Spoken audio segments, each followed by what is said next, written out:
Saya ingin ke Mas Hanta Yuda. Kalau kita lihat di sini angkanya ya, untuk angka swing voters itu cukup besar sekali untuk masing-masing. Tapi yang paling besar adalah 41,3% untuk pasangan Ganjar Pranowo dan juga Mahfud MD. Kalau seandainya nanti swing voters yang mereka berubah-ubah ini pilihannya, ini akan lari kemana? Di antara Anies Muhaimin kah atau Prabowo Gibran? Karena angkanya cukup besar. Ya, kalau sebenarnya itu bisa Tisa, dilihat di simulasi dua pasang ya. Kalau kita mengasumsikan pilpres berlangsung dua putaran. Di putaran kedua itu, kalau misalnya yang masuk adalah Anies dan Prabowo, memang kecenderungan paling banyak itu pemilih bergesernya pemilih Ganjar, dia tidak tahu tidak jawab. Jadi menunggu dulu itu paling tinggi. Yang kedua lebih banyak ke Prabowo di sini ya, kelihatan ke Prabowo bergesernya baru ke Anies. Nah, sebaliknya kalau Anies gugur di putaran pertama, pemilih Anies juga demikian. Selain memang belum menentukan pilihan, lebih banyak ke Prabowo bergesernya ketimbang ke Ganjar. Nah, sementara kalau Prabowo yang tidak lolos itu relatif imbang, larinya ke Anies dan ke Ganjar. Jadi Prabowo ini memang diuntungkan di spektrum politiknya, dia berada di tengah. Di putaran kedua itu sangat menguntungkan posisi Prabowo Gibran karena pemilih Anies lebih banyak ke Prabowo, kalau tidak lolos begitu juga pemilih Ganjar. Jadi itu peta pergeserannya. Yang kedua, yang para undecided yang belum menentukan pilihan ini, kami memang hanya 5% kalau dari simulasi 3 nama ya. 3 pasangan. Tapi kalau misalnya didalami lagi, itu bisa, misalnya kita mengelompokkan strong voters itu 49,2%. Mereka mengatakan tidak merubah pilihan lagi.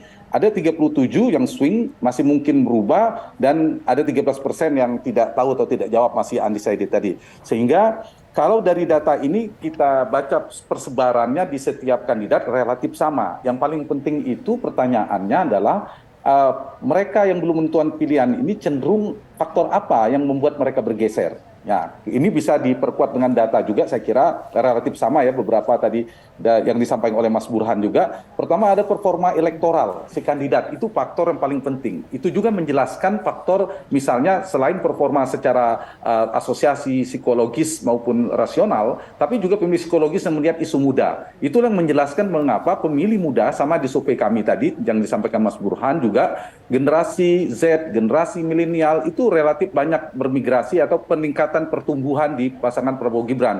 Faktor Gibran mungkin menyumbang itu. Itu satu, performa elektoral. Begitu juga kandidat lainnya. Yang kedua adalah isu dan pergerakan program yang mereka tawarkan dan isu-isu yang bergulir, isu strategis.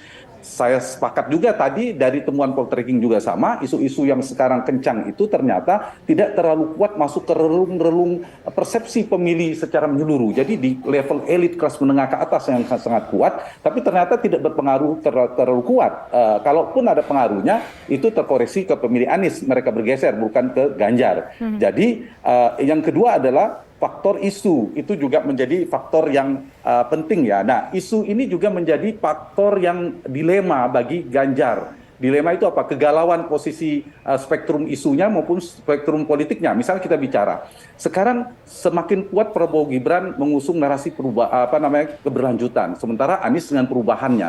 Nah, Ganjar kan sulit mengambil posisi ini. Kalau menyerang Prabowo Gibran terus, ya nanti justru kalau ada tumpahan pemilihnya justru ke Anies yang justru naik. Dan itu terbukti paling tidak dalam momentum beberapa hari ini, beberapa sebulan terakhir. Itu yang kedua, spektrum isunya ya. Jadi Ganjar kesulitan mendapatkan, ada pergerakan ini juga berpengaruh. Yang terakhir, yang ketiga, ada faktor bekerjanya mesin-mesin politik, pengepul suara. Tidak hanya mesin politik dalam makna partai, tapi juga para kingmaker. Dan konteks ini faktor Jokowi menjadi penting. Nah, faktor Jokowi inilah sama saya kira, tadi Mas Burhan juga sempat sampaikan, mungkin bisa dikonfirmasi dengan data indikator, dan di poll tracking juga begitu. Pemilih yang kalau Jokowi approval ratingnya naik, ini bisa menekan pertumbuhan Anies Baswedan. Sementara Jokowi melalui Gibran itu bisa menggusur pemilih Ganjar.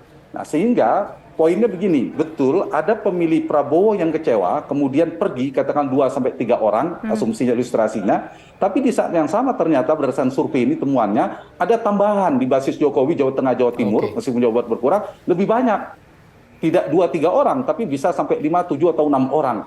Itulah yang menyebabkan Prabowo relatif naik, karena yang masuk ke dalam Prabowo Gibran lebih banyak daripada yang pergi. Itu yang menyebabkan mengapa pertumbuhan elektoral dari pasangan Prabowo Gibran. Nah, jadi poinnya ada salah satu faktor yang juga mempengaruhi pergerakan elektabilitas, yaitu tingkat kepuasan kepada kinerja Jokowi. Kalau kinerja Jokowi ternyata terpuruk atau turun, maka itu potensi Anies untuk masuk putaran kedua bertumbuh elektabilitasnya semakin besar. Tapi kalau ternyata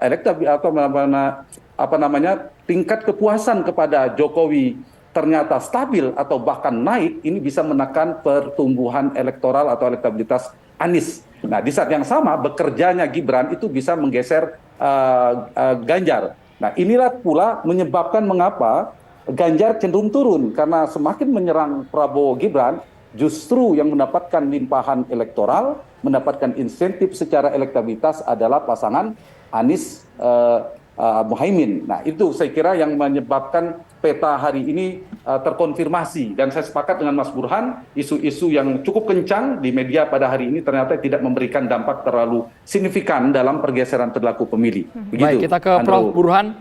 Prof. Burhan, kapan ini undecided voter ini akan menentukan sikap? Karena 3 bulan lagi, mungkinkah tren ini berubah secara signifikan angkanya, atau ya beda-beda tipis, Prof. Burhan?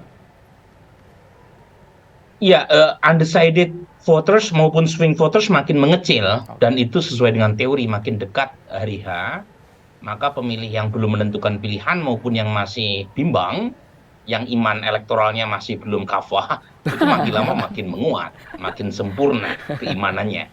Dan pertanyaannya, berapa banyak proporsinya?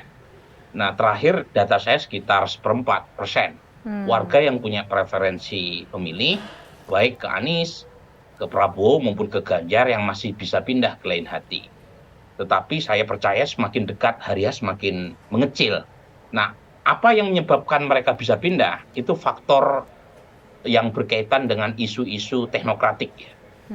Rasionalitas kampanye, misalnya dalam debat capres.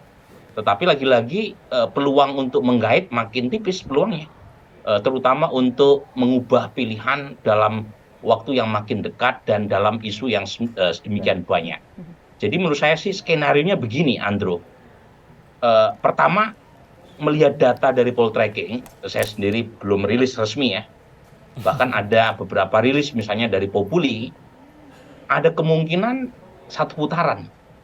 Kalau misalnya satu gerilya Prabowo Gibran di basis Jokowi lama itu terus mendatangkan hasil. Tetapi saat yang sama, Prabowo menggarap kembali basis lamanya. Nah, kalau kita lihat hari ini, minimal dari data saya, basis lama Pak Prabowo, yaitu mereka yang memilih Pak Prabowo 2 kali Pilpres, sekarang sedikit lebih banyak yang memilih Anies ketimbang Prabowo. Dan ini turun cukup tajam dibanding dengan survei pertengahan Oktober.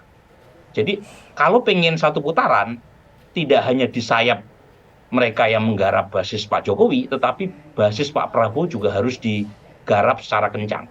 Tapi kalau ternyata tidak terjadi, artinya Pak Prabowo gagal meyakinkan pemilih lamanya untuk tetap setia memilih Pak Prabowo, meskipun dengan memasang Gibran di sampingnya, maka kemungkinan Anies yang diuntungkan. Dan saya setuju dengan Bung Hanta tadi, kalau misalnya itu yang terjadi, kemungkinan besar lawan Prabowo Subianto adalah Anies Baswedan di putaran kedua.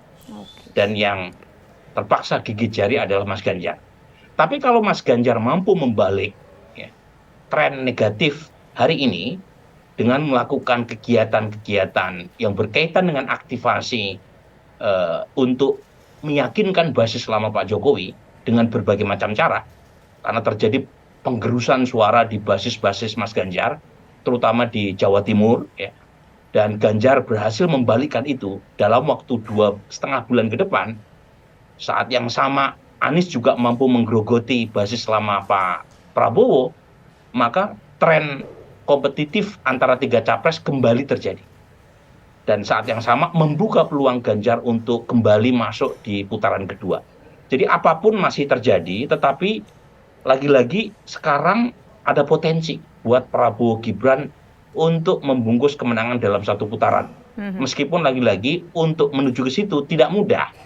Karena kalau kita baca di media sosial, itu trennya masih sangat negatif. Cuma Prabowo Gibran beruntung tuh. apa yang kita ributkan di media sosial ternyata dampaknya secara elektoral minimalis.